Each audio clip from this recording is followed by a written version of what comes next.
अस्सलाम वालेकुम व्यूवर्स, मैं सैयदा बदर मुस्तफ़ा मेरे चैनल बदर टीचर पर आप तमाम का दिल की अमीर गहराइयों से खैर मक़दम करती हूँ। आज मैं जो आपको समझाने वाली हूँ वो जो है angle criterion of similarity of two triangles है, यानी कि एक क्राइटेरिया है जिसको मैं अब आपके सामने एक्सप्लेन करने वाली हूँ। तो यहाँ पर देखिए एक क्राइटेरिया कह क्या रहा है, ये समझने से पहले इसमें जो हमारे पास उसूल यूज़ होंगे या फिर मैं कहूँ कि इसको साबित करने के लिए जो चीज़ें, जो थ्योरम हैं या जो भी उसूल हैं वो यूज़ होने वाले हैं इसमें, उसके बारे में मैं थोड़ा इन शॉर्ट आपको पहले बताना चाहती हूँ ताकि आपको एक क्राइटेरिया समझने में आसानी हो। सबसे पहले देखिए कि हम ये समझेंगे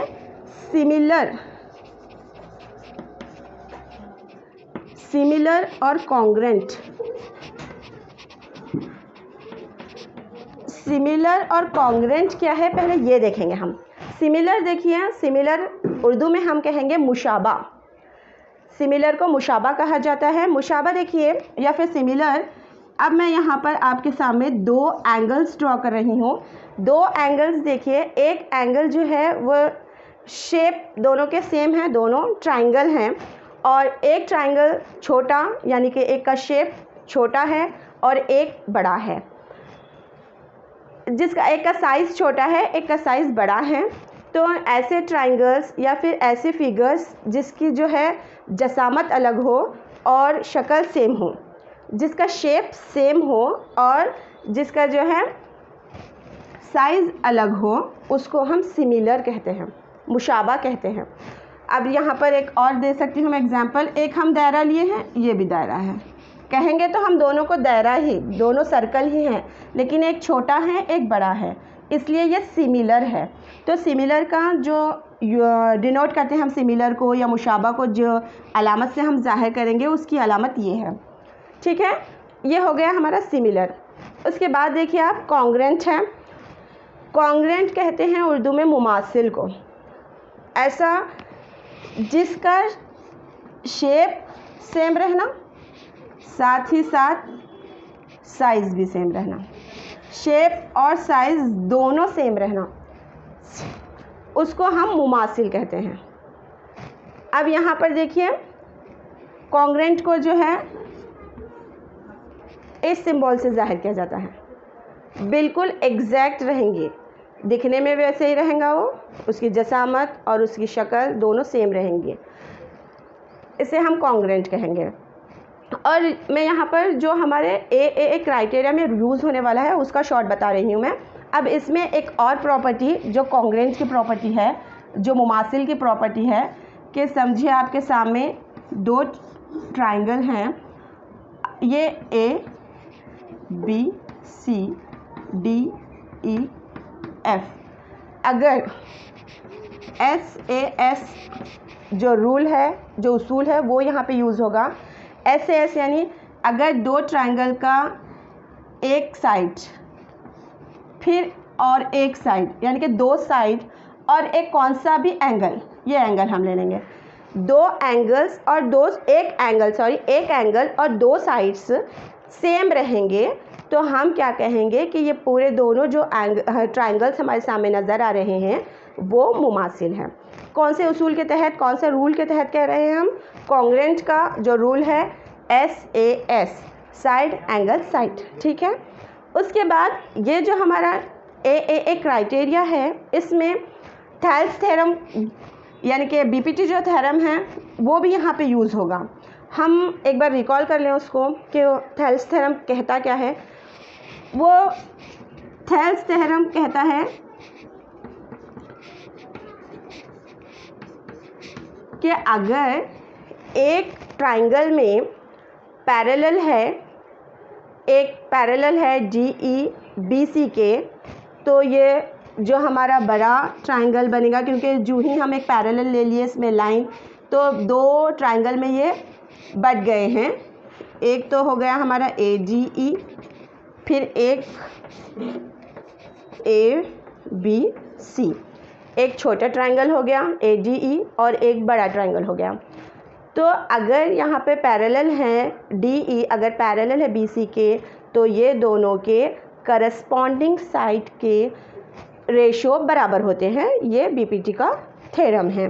करस्पॉन्डिंग साइड देखिए आप, AB का करस्पॉन्डिंग AD, ये मसावी रहेंगे, इक्वल रहेंगे AC बटा AE और BC बटा DE। ये मैंने शॉर्टली बताया है आपको ताकि आपको रिकॉल हो, क्योंकि अब हम जो मेन जो हमारा अब है करने का ए क्राइटेरिया, वो समझने में आपको आसानी हो। ठीक है, चलिए स्टूडेंट्स, अब जो हमारा मेन जो हम सॉल्व करने वाले हैं वो है ए क्राइटेरिया। इसकी तरफ आते हैं। अब यहाँ पर देखिए, if in two triangles corresponding angles are equal कह रहा है। अगर टू ट्राइंगल्स हमारे पास हैं, जो गिवन है वो हम उसी तरह उसको ड्रॉ भी करते जाएंगे। दो ट्राइंगल हमारे सामने हैं,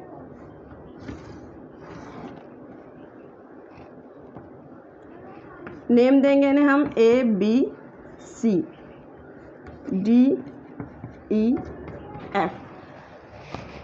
if in two triangles corresponding angles are equal, अगर इसके करस्पॉन्डिंग एंगल्स इक्वल रहेंगे तो their corresponding sides are in the same ratio, तो उनके जो करस्पॉन्डिंग साइड्स हैं वो भी सेम रेशो में बटेंगे। बोल रहा है रेशो है ना, तो इसलिए यहाँ पे बटा यूज़ करेंगे हम।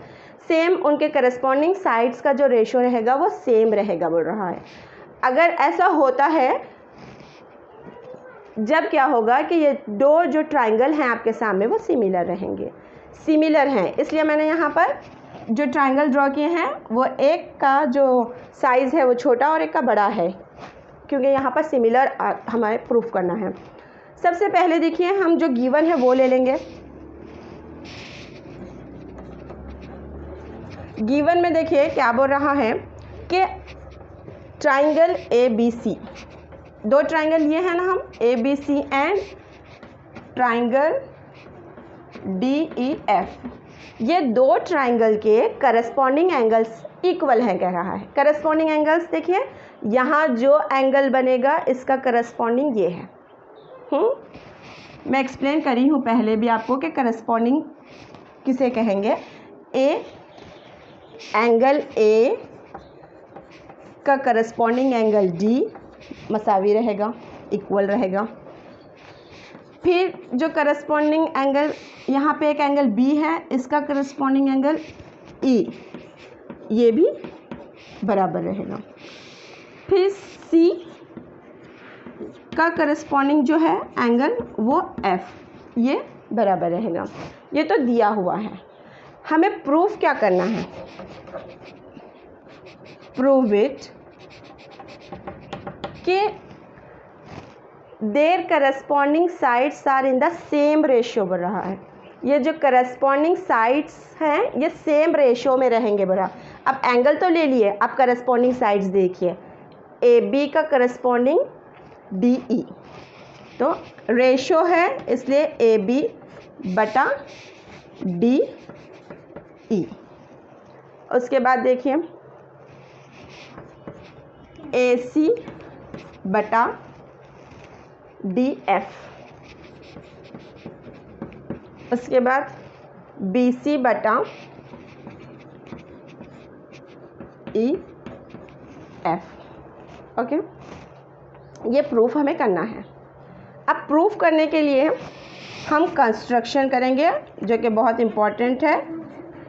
क्या कंस्ट्रक्ट करेंगे हम क्या करेंगे, ये जो हमारा मुसल्लस DEF है, ट्राइंगल DEF है, ट्राइंगल DEF में हम कट करेंगे, एक पॉइंट लेंगे हम, कट DE ऑन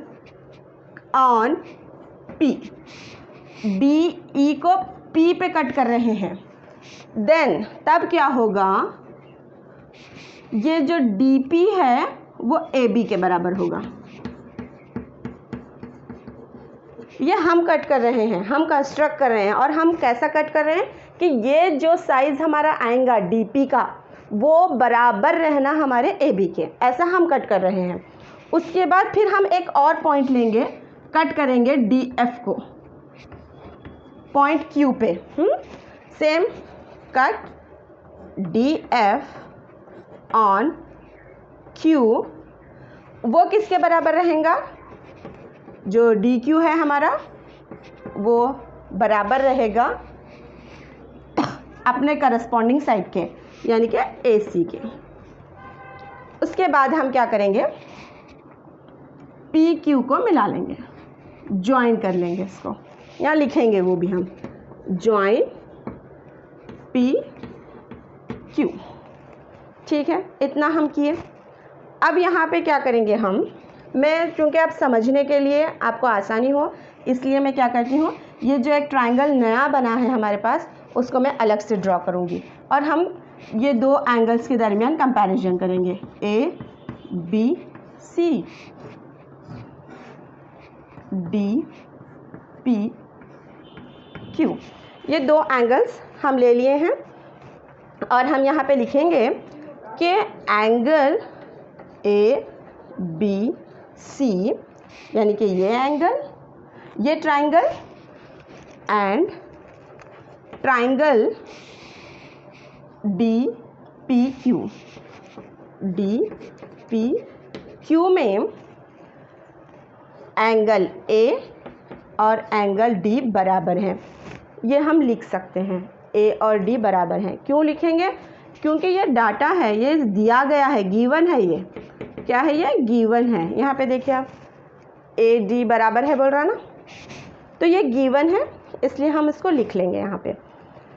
उसके बाद देखिए ये दोनों जो मुसलसात हैं, ये दो जो ट्रायंगल्स हैं हमारे, ट्रायंगल ABC, मैं लिख रही हूँ कि ये मुमासिल हैं, कॉन्ग्रेंट है ट्रायंगल DPQ के।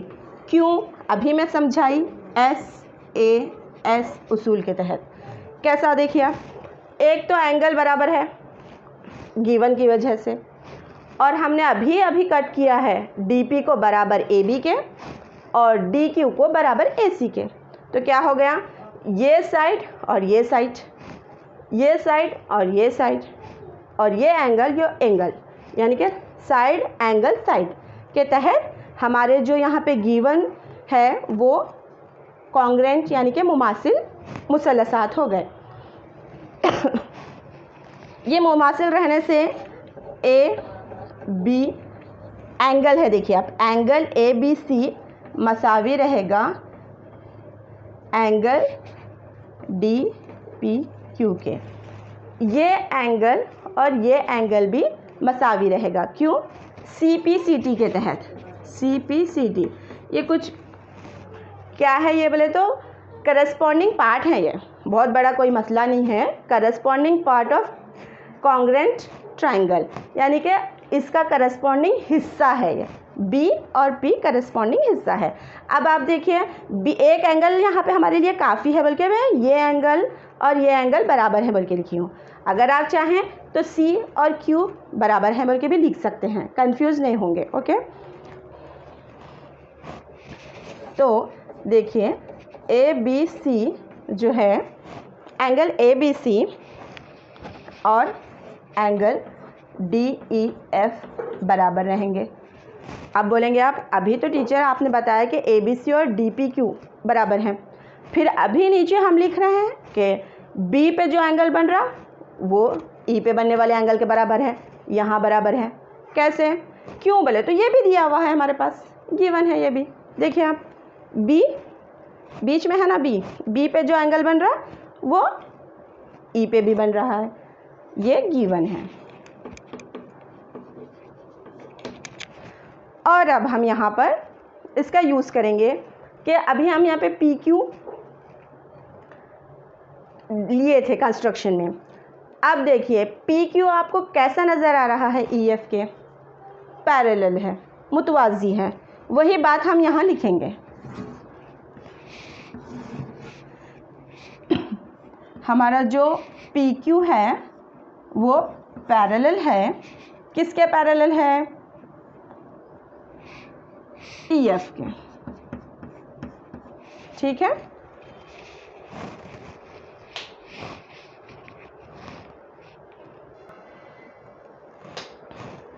यहाँ पर देखिए PQ पैरेलल है EF के, वही हम यहाँ लिखे कि PQ मुतवाज़ी है EF के। अब यहाँ पर यूज़ होगा हमारा थेल्स थ्योरम। BPT के तहत हम कह सकते हैं कि ये जो इनके करस्पॉन्डिंग साइड्स का रेशो भी इक्वल होगा। कैसा? अभी मैं पहले भी समझा चुकी हूँ आपको कि करस्पॉन्डिंग साइड देखिए DP बटा DE। अगर आपको समझने के लिए मुश्किल हो रही है तो मैं इस तरह से ये एंगल को बाहर निकाल के, फिर ये एक बड़ा एंगल, हमारा छोटा एंगल कौन सा? हमारा DPQ, फिर ये DEF। तो करस्पॉन्डिंग साइड्स देखिए DP है, DP बटा DE इक्वल रहेगा DQ बटा DF के, DF यानी कि अलग से बताई हूँ मैं आपको, DF के, और PQ बटा EF। अब यहाँ पर देखिए आप हम यहाँ पे जो पहले बताए हैं आपको कि DP, ये जो हमारा साइड है DP किसके बराबर है? AB के, है ना। यहाँ पे प्रूफ करें, हम यहाँ पे कंस्ट्रक्शन में लिए हैं कि हमारा जो साइड DP है वो AB के बराबर है और जो साइड DQ है वो AC के बराबर है, और ऑटोमेटिकली ये नीचे वाला साइड नीचे वाले साइड के बराबर रहेगा। तो बेस अब यहाँ पे हम DP की जगह क्या लिख सकते हैं? DP की जगह AB, सेम DE, फिर DQ की जगह AC, ये DF का DF, PQ की जगह ये PC, और ये नीचे EF का EF। देखिए यही प्रूफ करना था, हेंस प्रूफ। क्या देखिए आप, यही प्रूफ करना था ना कि corresponding sides are in the same ratio. तो करस्पॉन्डिंग साइड्स जो हैं AB DE, AB बटा DE मसावी हैं AC बटा DF मसावी है BC बटा EF। तो ये दोनों जो ट्राइंगल्स हैं वो कैसे हैं? सिमिलर हैं। थैंक यू फॉर वॉचिंग मी। बदर टीचर चैनल को ज़्यादा से ज़्यादा देखने के लिए नए वीडियोस इसे लाइक कीजिए, ज़्यादा से ज़्यादा सब्सक्राइब कीजिए और शेयर कीजिए, और मेरे वीडियो को सबसे पहले देखने के लिए बेल आइकन जो है उसको प्रेस कीजिए।